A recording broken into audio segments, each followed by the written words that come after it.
Minggu kemarin kita sudah mempelajari beberapa metode ekstraksi seperti reflux, soklet, infusum, dekoktum, maserasi, dan perkolasi.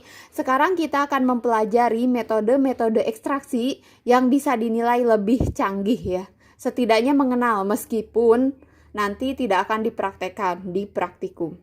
Yang pertama adalah sonikasi. Apa itu sonikasi? Sonikasi adalah metode ekstraksi dengan menggunakan getaran. Jadi diekstraknya tuh dengan bantuan getaran. Direndam biasa sebenarnya, cuma ada bantuan getaran. Getarannya ini frekuensinya sekitar 20 hingga 2000 kHz. Kenapa harus ada getaran? Getaran ini akan membantu pelarut untuk menembus simplisia. Pada intinya sih, modifikasi dari metode ekstraksi itu tujuannya adalah untuk meningkatkan randemen. Jadi meningkatkan ekstrak yang didapat.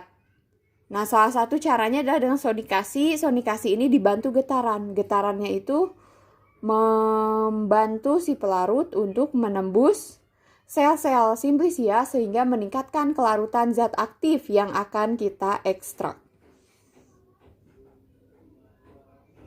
Oke, selanjutnya metode ekstraksi yang akan kita bahas adalah fluida superkritik. Setelah sebelumnya kita bahas singkat tentang ultrasonik ya. Apa itu fluida superkritik? Fluida superkritik adalah metode ekstraksi untuk mengangkat atau menarik senyawa nonpolar dengan menggunakan CO2 sebagai pelarut. Kita kenalnya CO2 itu gas. Kok bisa kita gunakan sebagai pelarut? Ternyata CO2 pada temperatur dan pressure ya atau tekanan tertentu bisa kita set bentuknya menjadi dalam bentuk zat cair. Pada temperatur dan pressure tertentu dia bisa berubah menjadi gas. Nah, dalam fluida superkritik saat kita mengekstraksi, kita mengeset, pertama kita ngeset dulu nih, temperatur dan pressure tertentu sehingga si CO2-nya itu bentuknya cair, sehingga bisa menarik zat aktif yang bersifat nonpolar yang terkandung di simplisia. Ketika proses ekstraksi selesai, CO2-nya kita ubah lagi menjadi gas agar menguap, sehingga kita bisa mendapatkan ekstraknya.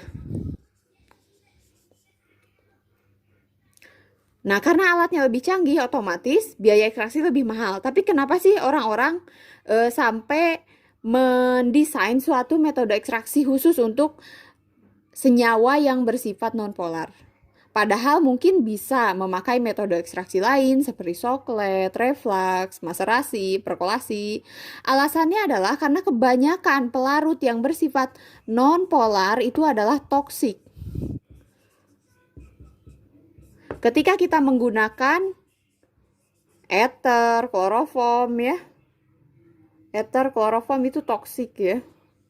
Dia toksik, jadi dengan fluida superkritik dinilai relatif lebih aman dibanding menggunakan metode ekstraksi lain seperti maserasi atau apa karena memakai pelarut nonpolar yang bersifat toksik.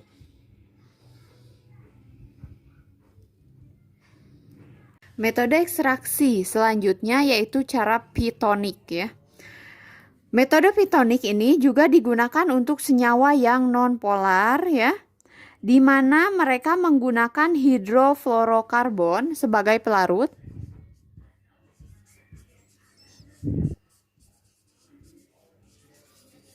Hidrofluorokarbon sebagai pelarut. Nah, senyawa hidrofluorokarbon ini memiliki titik didih minus 25 derajat Celcius. Titik didihnya rendah banget. Tujuannya apa? Jadi, metode ekstraksi pitonik ini umumnya digunakan untuk senyawa-senyawa yang bersifat termolabil atau tidak tahan panas, nonpolar, tapi tidak tahan panas. Nah, karena titik didihnya sangat rendah, dia menguap di suhu yang sangat rendah. Makanya cocok ya untuk senyawa-senyawa yang fitonik itu harus yang termolabil senyawanya dan non polar.